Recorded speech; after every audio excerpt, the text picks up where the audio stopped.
Hello there. Welcome to SureFire Live. Thank you for joining me tonight. It's exciting. We're going to have Robert Hartline as my guest tonight. We met a couple of weeks ago at a entrepreneur organization meeting, and he came in and had some really great information for our group. And then I have asked him to be our keynote speaker at the SureFire Accelerator meeting that we're going to have for our small group. And he's going to be our keynote speaker. And he agreed tonight to do this with us. And I'm excited to have him. So before we bring him on, again, it's two-way conversation. This thing goes so much better when you give me your comments. You say hi, you say whatever you're thinking, because it kind of changes the way this goes.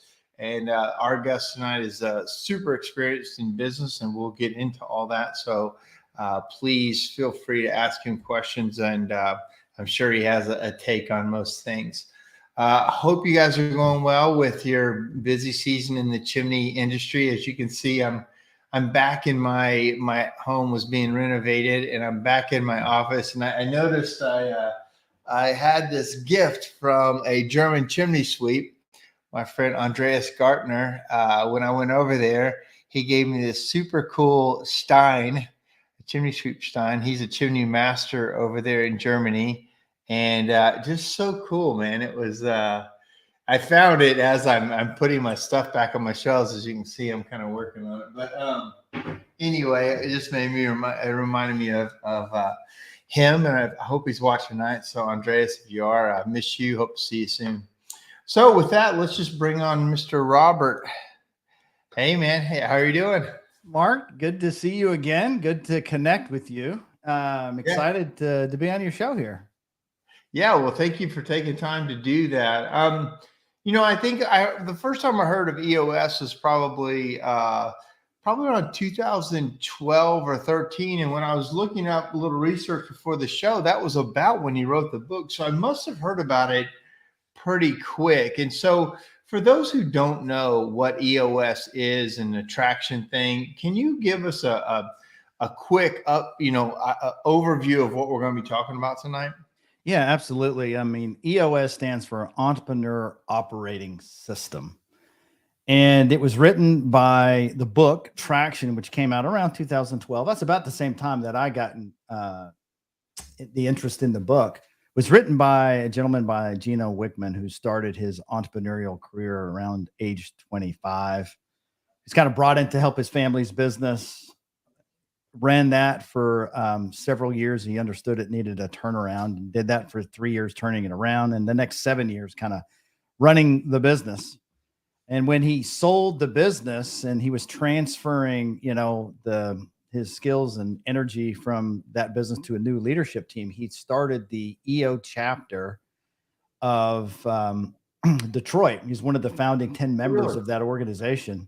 And he really understood over that transitional period when he's transitioning his old company to what he was going to do and move forward in, and kind of figured out he had a knack for helping businesses implement some very basic tools and structure to kind of run a business. And what EOS is just a series of tools that you use and strategies to help scale your organization.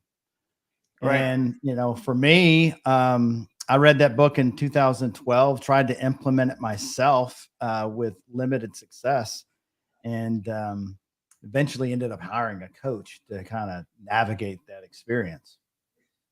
Yeah, I think I did the same thing. A lot of us read that book like, man, these things make a lot of sense. And so we try to self-implement. But so to give everybody a background on, you've got a very interesting business background. Why did you want to implement this? What was your business before? And that kind of give us just some information on what you did. Yeah, so I started my entrepreneurial journey selling phones door to door in 1994 when no one had a cell phone.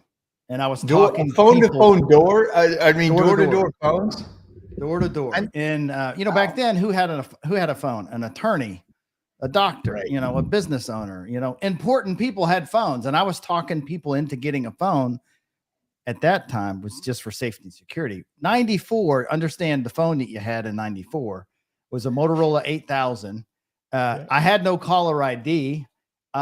We had voicemail. That was pretty hip. There was no camera. There was no other use like we have today, right? So I sold door to door, and then I started a Nextel franchise in '98. And and honestly, until about 2012, it's pretty much a blur. You know, I It's was pretty much a blur, he said.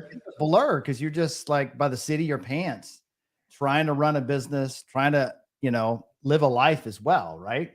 And part of why EOS stood out to me is I needed a better system, and I was trying to do everything on my own, even trying to implement traction on my own, not successful.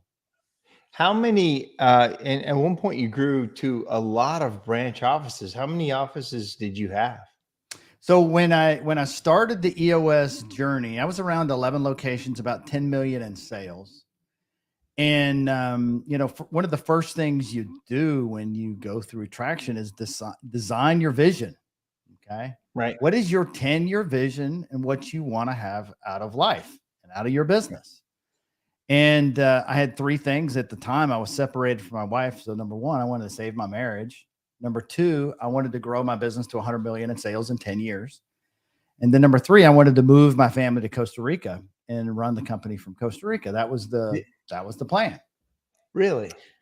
And within 3 years, I would do all three of those things because of this. So saved my marriage.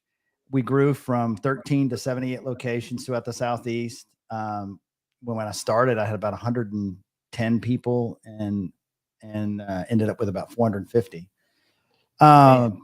team members. And in fact, I did move my family to Costa Rica, and I was on the show House Hunters International, picking our house out. I mean, the whole story about EOS is just a story of putting your dreams on paper, because everything begins in life through a thought. It's just a thought. It's just making something become a reality. And most of the time, we are so caught up in our day-to-day work that we don't even take the time to write down what we actually want. So what ends up happening for a lot of entrepreneurs, they wake up in a new reality, one which they did not design. Right. And so my passion in life is really helping people figure out what the heck do we want to do and who we want to be. And you can do that through just going through some simple exercises to figure out what you want. Well, what you just said, rang true with me, because I had built a business, and then, in fact, I was your customer. We didn't know each other at the time. I used all your products in Nextel, and I went into your locations. We know each other at the time, but going through different journeys. But but for me, I grew a business that I absolutely hated. Like, I hated to go into work. Like, I literally remember driving up to my door thinking, man, do I want to go through this today? I remember being sick, like literally feeling physically sick before I went into work, because I had created such chaos that it was like arrows coming at me. As soon as I walked in the door, a million arrows at me. And man, and then, I went broke, and I just had to blame myself because of a lack of vision, a lack of traction, a lack of systems. And I didn't have all that stuff. But to your point, I just grew. Like, what do you do today? Work harder, and can I handle more stress? Of course I can, until you can't.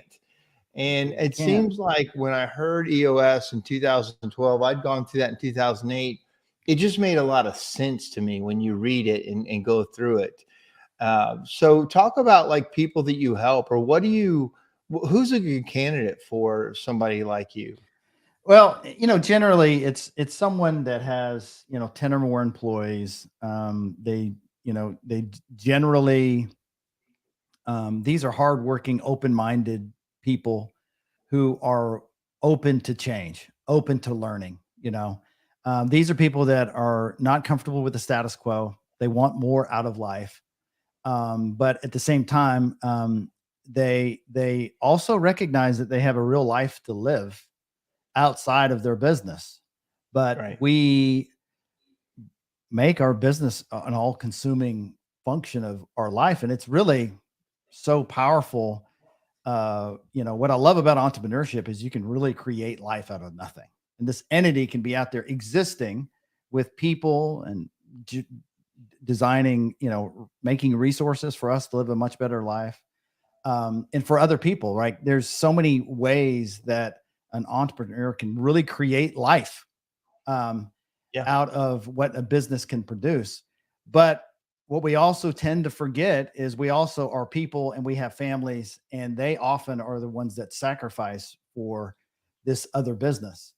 And that's the challenge that I hope to solve with people, is really helping them find who they really are when their business is working properly, so you can really work on living. Yeah. Several years ago we had a training event called Lindemann University, and it was down in Puerto Rico. And there was a guy down there that was the EOS implementer, and he got a lot of us excited about EOS. And then, it all makes sense. We did the elevate and delegate exercise, and we learned about level 10 meetings and learned about the rocks that you need to do. And we all like, okay. And in true entrepreneur fashion, you go, okay, well, I can do that myself.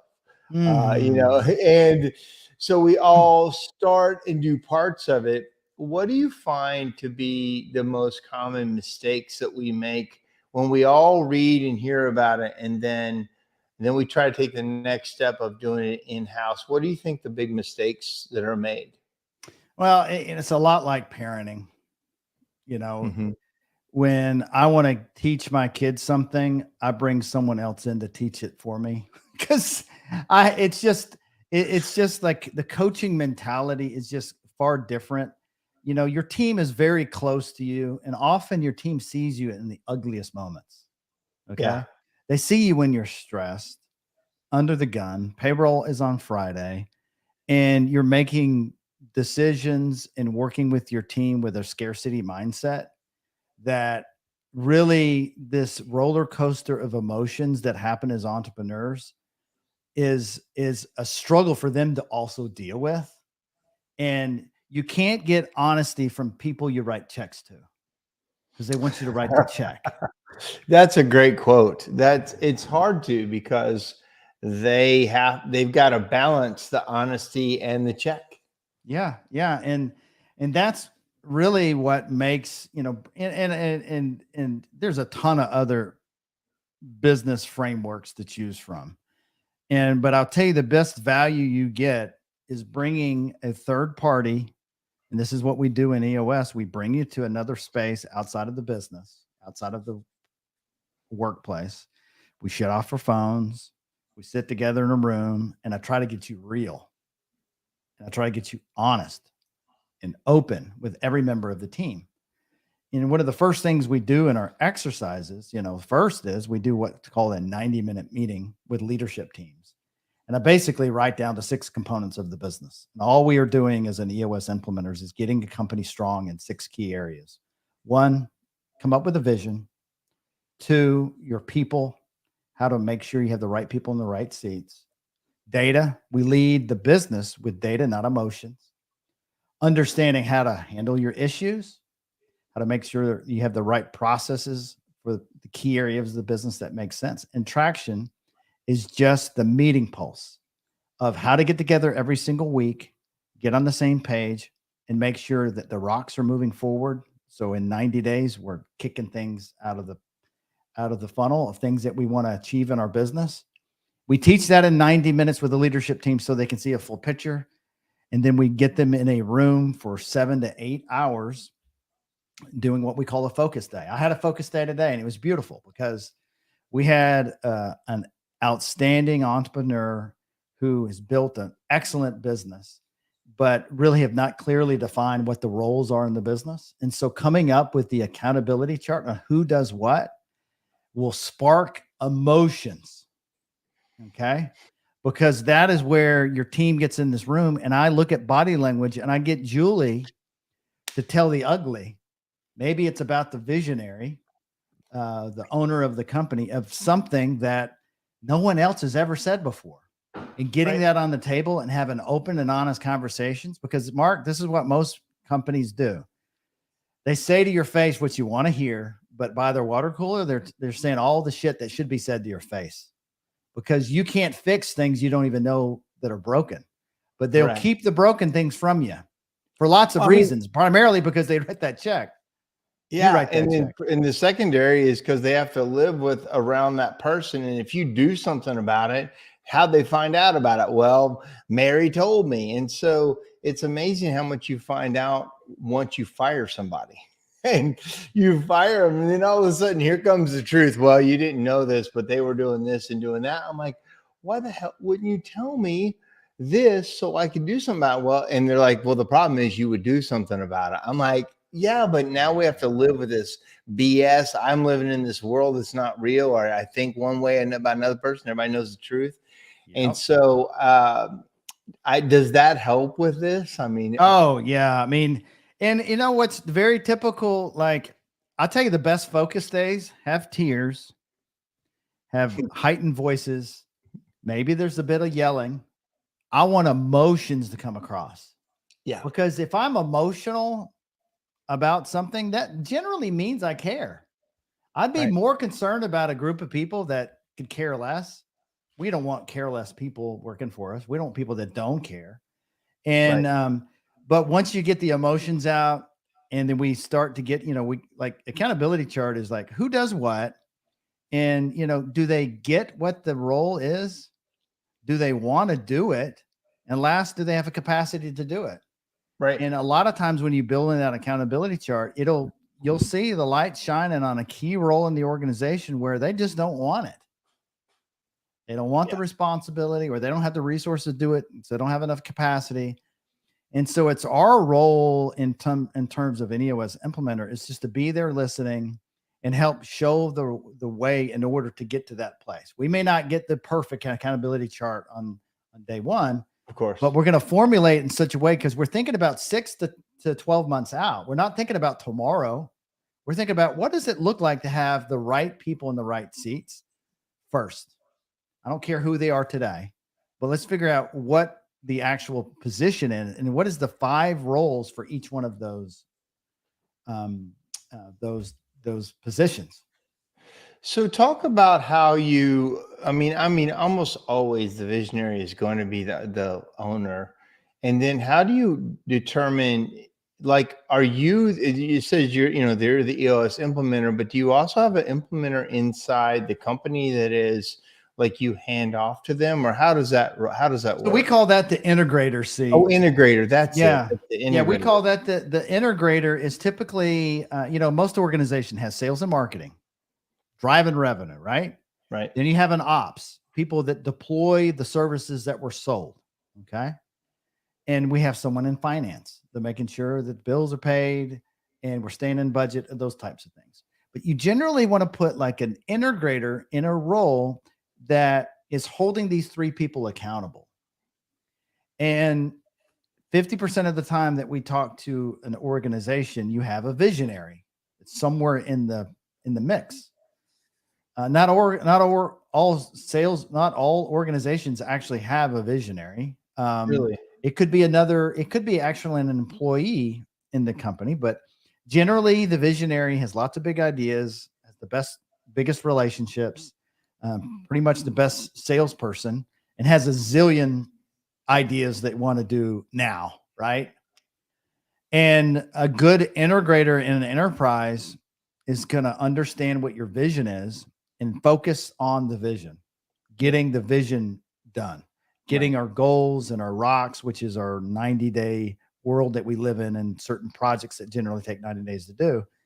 But that delicate dance of who's leading the company is really and how an integrator really makes the magic happen.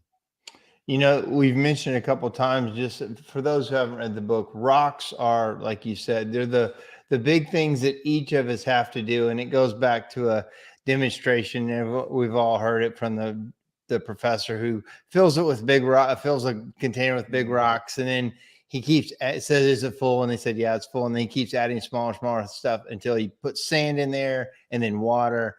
And the point of it was, if you don't get the big rocks in first, you would have never got them done, because it's like your time your time gets filled up with all the million little things. So you got to get the big things done. And so in the traction system, that's what rocks are, the big things that you have to get done. And then can you explain then the next step once you go through those and then you come up with your level 10 meetings? What is that? How does that work? How's that helpful? Well, first off, let's talk about rocks for a second, because Sure. I think most companies they look at the rocks wrong. The rocks are for your people. Your people, when given a strength goal or something that's a little bit outside of their comfort zone, something that they have to work kind of hard at, they got to use some intellectual capacity to get something over a goal line. You can find happiness by doing hard things. Yep. When you have, let's say, hourly workers or people in the service business, they have this mentality. They can have a mentality of they're just going through life. But when you give them an opportunity to do and overcome a hard challenge in the business, and you're talking through with them on designing what their individual rocks will be for a quarter, and then every week you're getting an update on where they are in the process. And then when you get to that milestone, that next quarter, and you get it over the finish line and you celebrate that as a team and encouragement, it is exciting to watch them flourish. Because when we are in a state of flow of work where we are literally getting things done because we actually enjoy the process of doing, that's what you get out of getting rocks completed, is the satisfaction of that forward momentum. So Yeah. the rocks have much more to do with employee satisfaction than all the benefit that we see as the entrepreneur. When we were back in the day trying to self-implement, the one thing we stayed pretty good about were the level 10 meetings. And I kept those, and I've looked back, years ahead, and looked back about the struggles that we were facing then, the rocks of the day. And that's another thing that makes you feel good. You're like, wow, that was an issue back then. And that's just a given now, that you've had those things that were a goal and you work through them and you can feel good about those later. I've got a comment here. Chuck Roydhouse, he's a consultant, used to be in the chimney business too. He's still in the chimney business, but he sold his company. Start with a good foundation, set minimum standards and goals, get a good coach to help you implement and hold you accountable, commit and follow through. And he's very much a systems, guy like that. And so when you're working for a company and you say, let's just say it's 10 plus people, a lot of chimney companies are smaller than that. Mm-hmm. What would you recommend to people who want to get there, but they don't have, like, one reason I love talking to you is because you've built a really big business. And that in my world, that's a huge business. Other people, that's not, 400 people, nothing. But in our world, that's a big business. Well, and then I like talking to people like you, because you can look back at smaller companies, 100 and less people, well, here's the things. And so what would you tell the guys who are 2 people to 9 people, like in that, what would you tell them, traction minded, but not ready for an implementer? Yeah. I mean, it comes down to some soul searching of what you want to achieve. At the end of the day, let's figure out what we really want. And let's get as many people as we can aligned with that mission, whether it's my wife, right? She may not be part of the business, but she also works here. Yeah. Because when I go to work, she's actually at work with me, believe it or not, right? Oh, in your business now? Well, no, I'm just saying in general, because my decision-making tree is influenced by my family. Right. So she is with me, right? Right. And I say I bring her to work because at the end of the day, we are working for our families, right? Mm-hmm. And when you verbalize what our vision is, this is a great time of year to talk about what we're going to do in 23. It's a great time to sit here and go, all right, Jim Rohn I love listening to him. I can listen to him all day long, and he tells this story about talking to these group of bankers, and the bankers are like, well, so tell us what this next year is going to be like. He's like, okay, I know exactly what it's going to be like. It's going to be a lot like the same as this year. You know, it's just like, oh, duh, like it's going to be a lot of the same. And it is going to be the same. What makes it different is what decisions are we making to make it different? What opportunities do we foresee that we want to tackle? You know, and, you know, generally when you come up with your rocks for your business, it's about 5 to 7 things that you want to implement, right? Yep. Into the business. And so figure out what those priorities are and go ahead and, you know, set the stake in the ground with your team. These things I want to have done, and have a regular meeting with your team. We call them level 10 meetings. And the way the format of a level 10 meeting is have an agenda, and the suggested agenda that they follow. If you just Google level 10 meeting, you'll see it's super easy. It's a segue. Give me personal and professional good news. All that is making your team talk, right? Open up, start talking. And then you're going to talk about our scorecard. Every business has some metrics that matter, right? You know, and knowing what's on your scorecard, those are predictors to other issues that you're going to have, right? Then we're going to talk about a role recap, which is just, rock recap. Are we on track, off track? It's just a simple equation. Yes, no, maybe so. As we start talking about updates, there's issues that arise. We put on a list. We don't talk about them, right? We're going to do some employee headlines and some customer headlines. So let's say someone gave us a review. Let's celebrate. Let's give recognition to people that are doing good work. Let's make sure we're getting pats on the back for people that are doing good work, because they don't often get that. We often are the worst at this as entrepreneurs. We're the worst at telling our team members how awesome they are. And that is the best currency on the planet, telling someone that they're good, or telling someone they did great work. It's not about the money anymore. Like, they want to know they have done meaningful work. And we are often the only people on the planet that can give that to them. Yeah. And so once you do this, we spend 60 minutes. And really the foundation of the rest of the meeting is dealing with issues. So you've made a list of maybe 10 problems that came across over the last 10 days or 7 days. And then you want to prioritize the top 3. And then we go through this process called IDS, identify the issue, discuss it, and solve it. It's just a way to get the issues right off your list. And then we conclude the meeting. But the meeting in the 90 minutes, I mean, a good, well-run 90 minutes a week with your team can dramatically change the trajectory of your business. And it's very timed out, right? Like, you've determined times of each of those topics that you just came up with. There's 5 minutes for this, there's 10 minutes for that, there's 60 minutes for this. So therefore it doesn't just run on and it's an indefinite, and you definitely got to the end. Like, it's very structured. It was one of the things I liked about it. And at the very end of it, also, typically the integrator is going to run a proper level 10, but we do a rating system at the end, 1 to 10. How often are we sitting in meetings we got no value out of? Well, when you start getting feedback from the team members that are having to show up to these meetings, and if you have a low score, you're going to have to fix it, right? Yeah.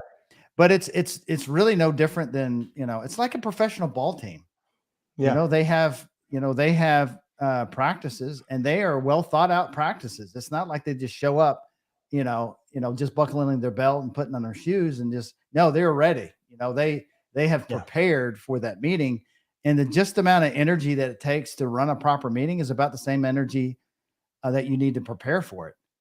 So the time up front to that meeting, that's why a good integrator that understands the data, collects all this data, is going to solve a lot of issues, even believe it or not, before the level 10 even starts, by just getting all the data.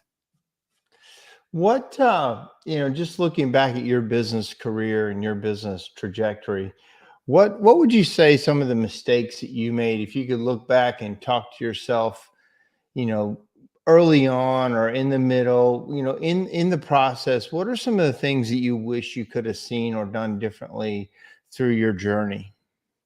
Well, one of the key things is people deserve to be told 7 times.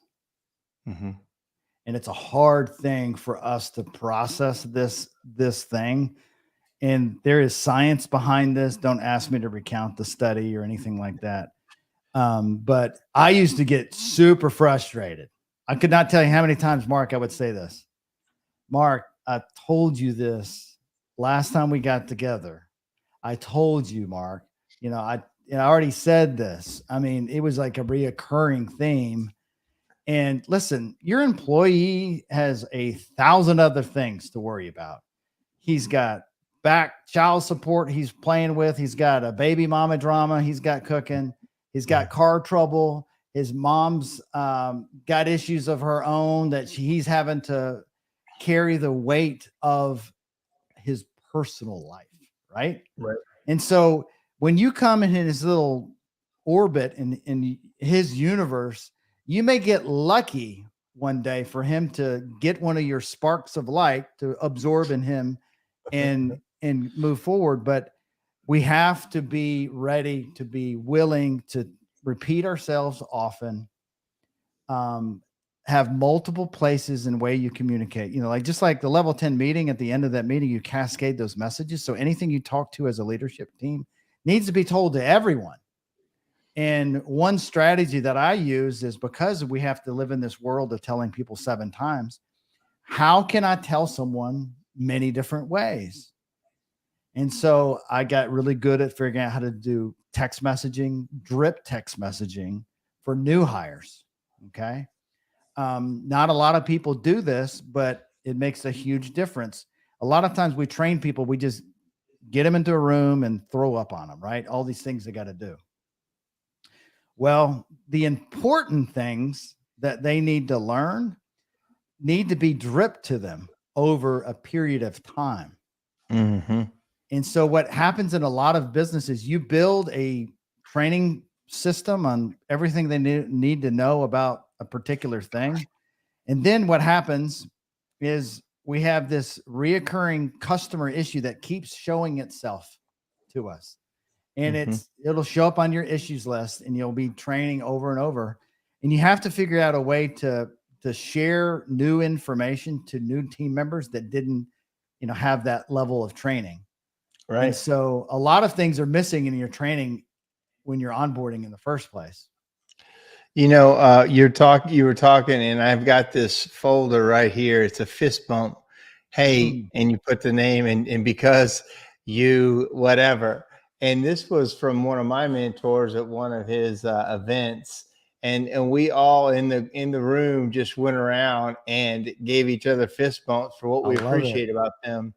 And to your point, it's so easy to not do that, because as entrepreneurs, very few people are doing it for you. Like almost nobody, it's the bank and the customers and sometimes the employees, but in general, you don't get it. So you think, well, I didn't get it, so they don't need it. And that's a mistake. That's a leadership mistake that people need. Now, not everybody needs it the same. Some people need you to brag on them, and some people hate it if you brag on them. So you got to learn that about your people, about what matters to them. Sometimes it's just a private conversation. Sometimes it's just a word with the boss. Sometimes, they want to be praised in front of everybody and celebrated and cheered and clapped. And in our business, I learned that, we cheer for people. We have a motivational Monday thing. So we all talk about who helped who in the week. And then we cheer, we clap for them. How many times in life do you get clapped for anymore? Almost never as an adult, especially as an adult male. You're not getting clapped for much. You're 40 years old. And you're like, get out there and do your job, like. I know. It goes a long way. And I think the other thing I learned, and I got this from my business coach, is 7 praises for every reprimand. And that's also a challenge, to tell someone they're awesome, they're awesome, they're awesome and awesome. And like 7 times you gotta, but it makes a huge difference. And especially the younger they are, the more needy they are in some recognition and acknowledgement of performance. And you know, for me, I'm 48. I'm the same way. I'm like, no one's doing this for me, but they need it. And listen, how much does it cost you to recognize someone? Gosh, what is it? A few words out of my mouth that could go a tremendous way. That could, Yeah. you know, if you spark their day, they spark your customer's day, right? You And you know, know, also it happens as business owners, like, oh, that's good. And then we move on to the next problem. And if we'll just take a second right then in the middle of the day or whenever it hits you and recognize that person, reach out, even write down a little note, or for us, we got some team things where we celebrate those kind of things. It's you have to have the downside. You have to have the hard conversations too to guide it. It can't be all praise. And I think that's, they call it the Lasada line, where it's 3 praises to every negative for a positive work environment. It's that study they did. And if you can have 6 praises to a negative, then you've got like a world-class work environment. yes. If that can be part of your, you know, a part of your culture to do that. But it's so easy just to pick out the negative and every once in a while do a praise.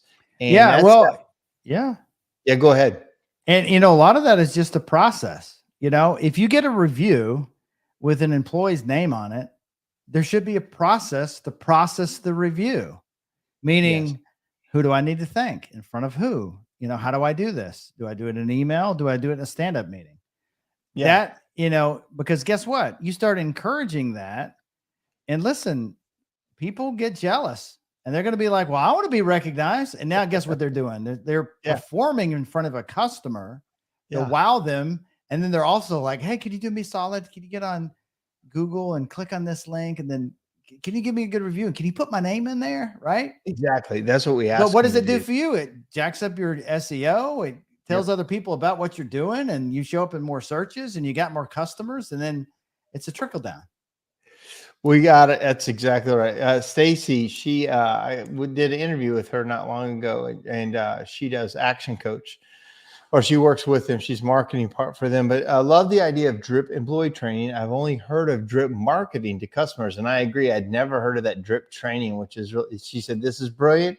Are you going to record this? I have to take my son to basketball." Well, thank you for joining us for the time you did. It is recorded. It stays on LinkedIn. It looks like it stays under my profile on LinkedIn, so you can go back and listen to that. But yeah, so did you come up with that drip training idea? Or is that what you did? Oh, I did that a long time ago. It resulted out of this. Honestly, I would do training, and part of our training was we used to have people pretend to be. We were a Sprint retailer. They would pretend to be Sprint employees, and they would call our store, and they would basically talk our employees into giving out username and passwords to systems to order phones.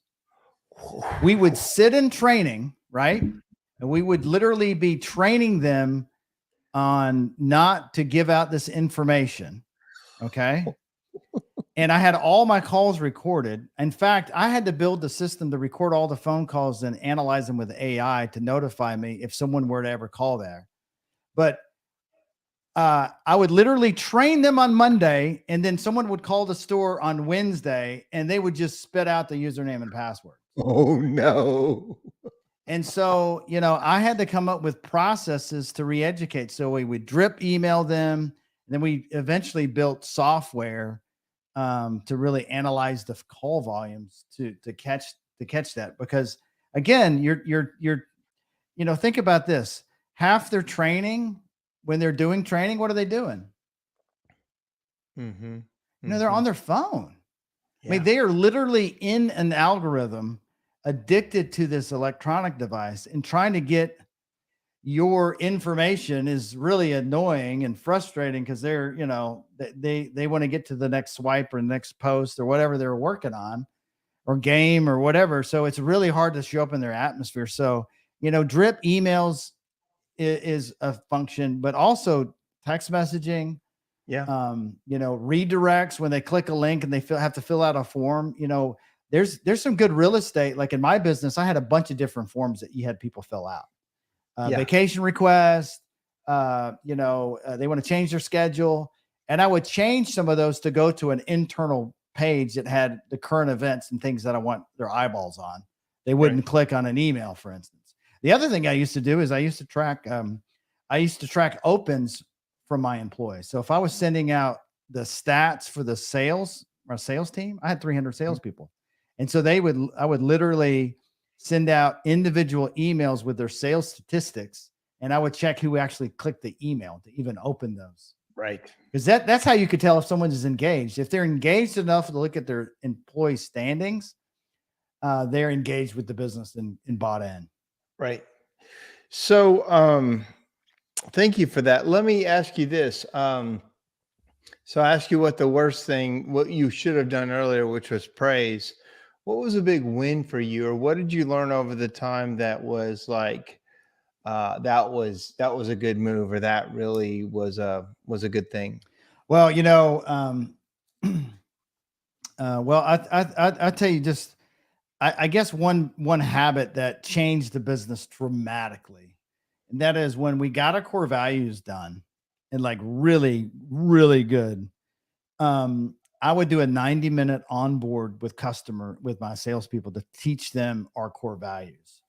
And the way you navigate and build your core values became my sales strategy.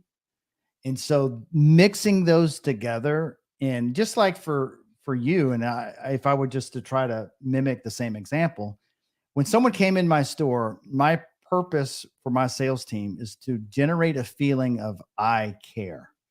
Yes. And that was a feeling I was trying to make a customer feel like when they came into my store, that my salesperson cared about them. So I had certain steps. Number one, if you walked in my store, you had to stand and greet them at the door, and then find out their name, and then use your name in the conversation. That simple act made us the number one Sprint retailers in the Southeast, just because we had a process. Yeah. And how I had to teach that process was coming from a different way. And that was when I onboarded new hires and I did my 90-minute meeting where I taught them not how to work at Absolute Wireless. I taught them how to create value and sell and get purpose out of what we do every single day. And you do that by building relationships with strangers that walk in the door. Mm-hmm. It may be the chancellor of Vanderbilt University and he's got a suit on. It could be a homeless dude. But you got to walk and work with all types. It could be a chimney sweep guy. Yeah, exactly. Coming in all dirty. Yes. Yeah. But that first interaction with your customer determines the next customer. That's it. Yeah. You guys, I mean, you didn't know. You guys were great. You guys were a great service provider. A lot better than today when you walk in and you don't know the people behind the thing. They change every couple of days. They don't know you. Like you guys had a personality behind you, and you were like our guys. You know what I mean? And in that one specific branch, it was at Trousdale and 65. That was my first store. It was. But getting a way to connect with your employees, to do it in a way that was just like you if you were there. Yeah, and I don't think I would see you in the background, but you weren't the guy taking care of me. But your people, it was very personal. And so you did a great job with that. You walk the walk. Let's switch subject just a little bit. I know part of also what you do is sales. You do sales training and help people in sales. And what is that you do, and how do you help customers that way? So I started a CRM called Call Proof. It's built for outside sales people, door to door, people that are selling to businesses. And through that process, we have over 100 clients all throughout different industries. But I discovered there's a great book by Jack Daly called Hyper Sales Growth. Mm-hmm. And it is an excellent book if you're interested in managing a sales team. One of the first rules it teaches you is owners make terrible sales managers. Mm-hmm. And they make terrible sales managers because if you're struggling to make payroll on Friday, but yet you're meeting with your sales team on Monday and you're thinking with scarcity, that comes across to your sales team. And that desperation will create bad behaviors by your sales team.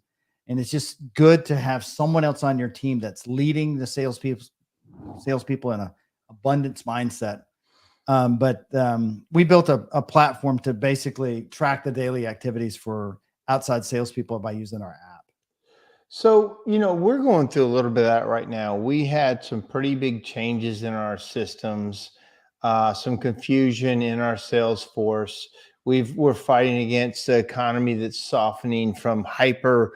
Everybody was buying everything to all of a sudden they're judging, thinking about it, not doing it. And we've noticed we fixed some things. So our profitability is actually up on less sales, which a lot of people are like, oh, that's great, but it doesn't feel great. It doesn't feel great to not have more profit but less sales, and it's hard to think and not do that scarcity mindset, because if we keep having lower sales, like we're doing more smaller jobs instead of several really big jobs and sprinkle with small jobs, so it's like a thing that's happened. How would you lead that meeting when you need your guys to step up? You need to be sensitive to the environment, because we always think we're smarter than we are. Like the tide goes up and we think we're brilliant business people, and the tide goes out and we think we're terrible. Like, how do you navigate that meeting when it's not desperate, but it's, hey, if we keep going down this road, we're going to have some hard decisions to make. We've got to kind of turn the ship around. What would you say?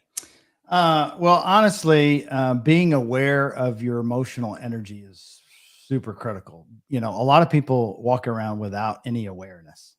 They're just going, you look at your calendar. I got to show up to this team and I got to be positive, right?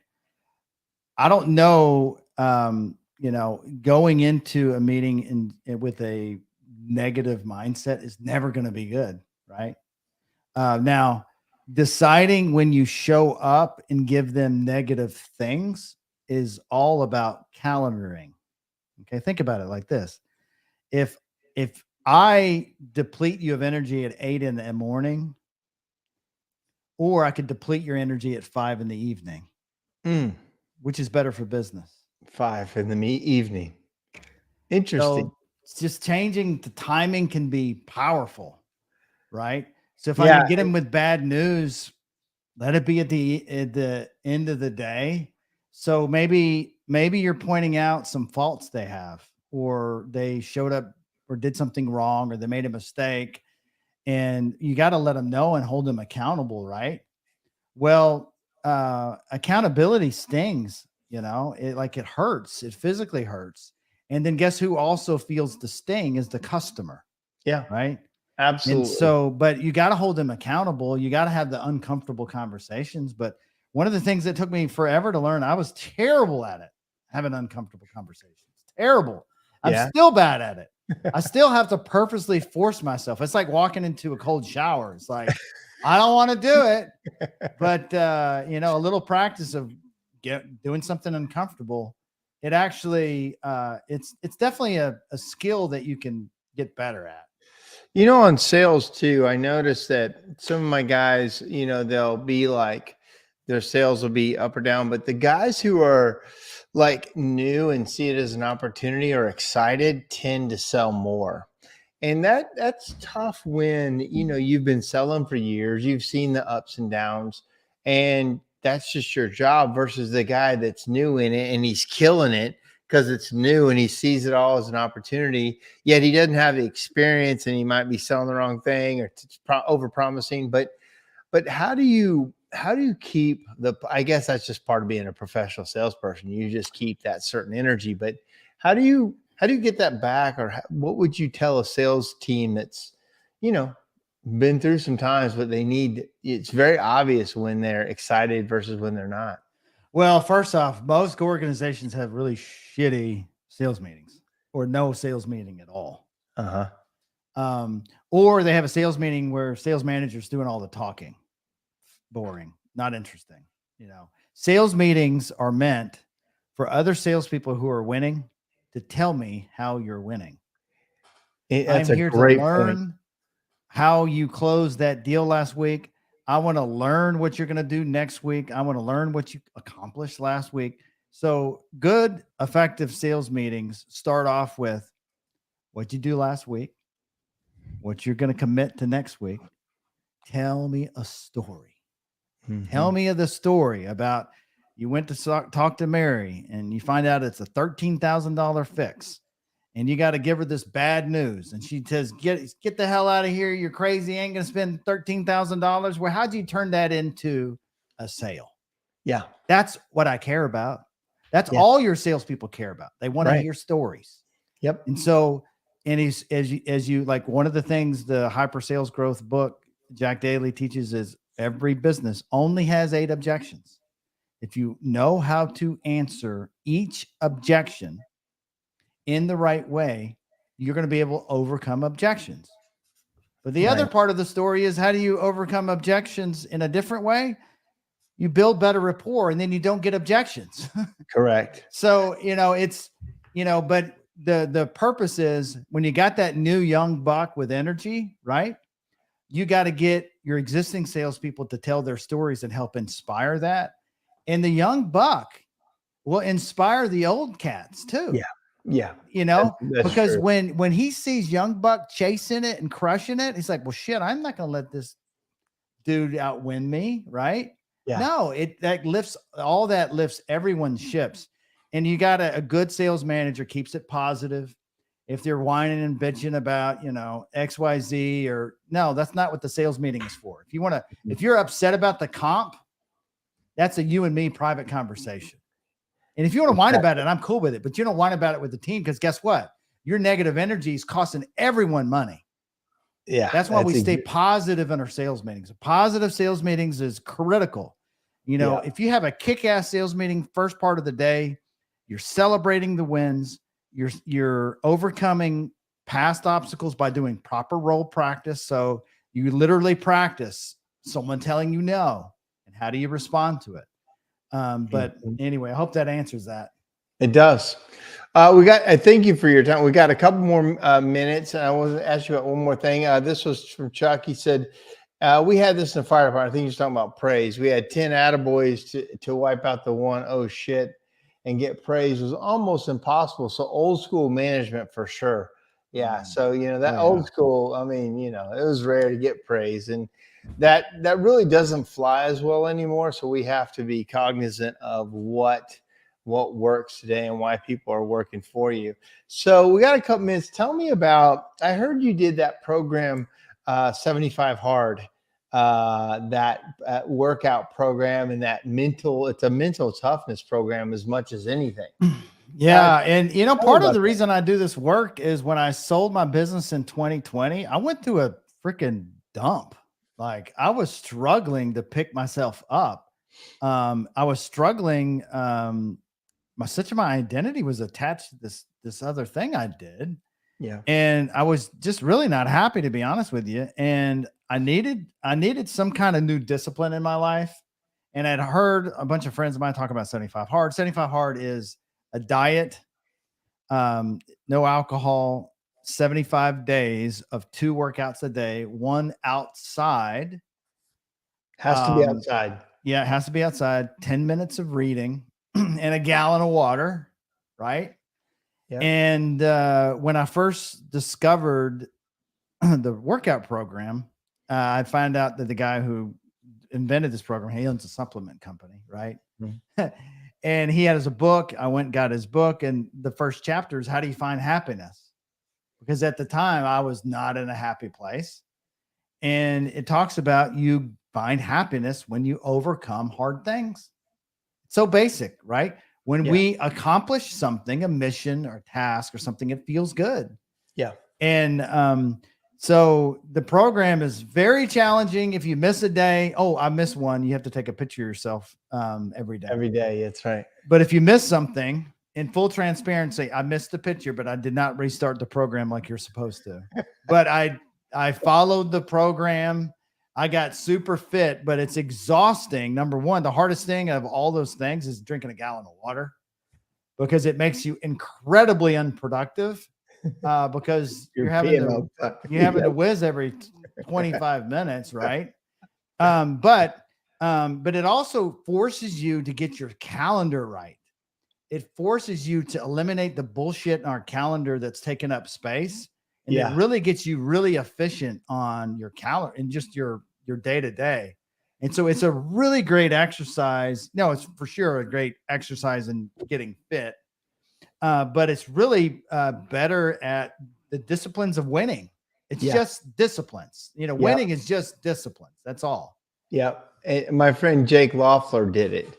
He's a partner of mine in this business, and he went through it, and he showed me his pictures last night. We were at a dinner, and he showed me every picture. And he showed me the first one, because you do it without your shirt on for a man. You would do it like in a sports bra and shorts for a girl or something, but you show your body, right? You may not like the way it looks, but at the end, if you do it, it looks different, right? It looks dramatically different. Yeah. Yeah, it's pretty cool. That outside workout, that could be tough, in the wintertime or storming or in the middle of the summer when it's super hot. But and the purpose of forcing you outside is it's going to rain. And what do? You do the work. Right. Sometimes, even with obstacles, like you just realize that, all right, it doesn't change the fact that it must be done. Yeah. And sometimes they said you kind of look forward to it raining so you could be out there. Nobody's out there. You say, look, I'm still doing the work. That's right. So, that's right. I have one more question before we close out. This is a friend of ours, Diane. She says, two-part question. Can an integrator also be an implementer on the team effectively? And should a member of the team hold more than one role? That's a great question. Well, all of these are kind of true, but can an integrator also be an implementer? Well, an implementer is usually a third party that is helping a company along the way fully and be that outside person in an outside environment, pulling a session, which is an all-day session, walking them through EOS. But it can be, and what's very popular in our space is there are fractional integrators that are available, and all they do is run your level 10 meeting. They capture all the scorecard data and they manage the meeting because maybe someone else in the team is just not strong enough to do it. And so that's actually really popular right now for people to hire an outside person just to be an integrator and just run those level 10 meetings and then be in those sessions, all day sessions. So you're saying it kind of is, but it's better if the roles are different people. Yeah, absolutely. Let me just write down here. Your email is robert@callproof.com. That's right. Let me just put this in the notes here, add banner. And so let's show this real quick. So if people want to get in touch with you, are you that too? Can you be a fractional integrator? Like what is your business? So my primary business is I work with typically sales organizations when it comes to helping them manage their field sales team. I am also a EOS implementer, and I can travel. So I could go to someone's location and spend a day going through the process. And it starts with booking a call with me where I can do just a general conversation with you and bounce some ideas off if this is a fit for you. And if it's something you have some real interest in, you really got to get your team involved. Yeah. And you do that by booking a 90-minute, it's a free session with me. I can do it on Zoom. And basically I teach you all these things in 90 minutes. And you can either decide to implement it yourself, or if you need to hire someone like me, that's an option too. Do you recommend people read the book first? Well, people absolutely read the book. Don't get me wrong. But what I can do for a leadership team is make the book come alive. Right. And that's where it really matters. The book can get kind of dry. It's pretty. Oh yeah. And the other thing too, it's like, hey, read this book. And you know what I learned through the 75 Hard? Do you know how hard it is to read a book these days? I know.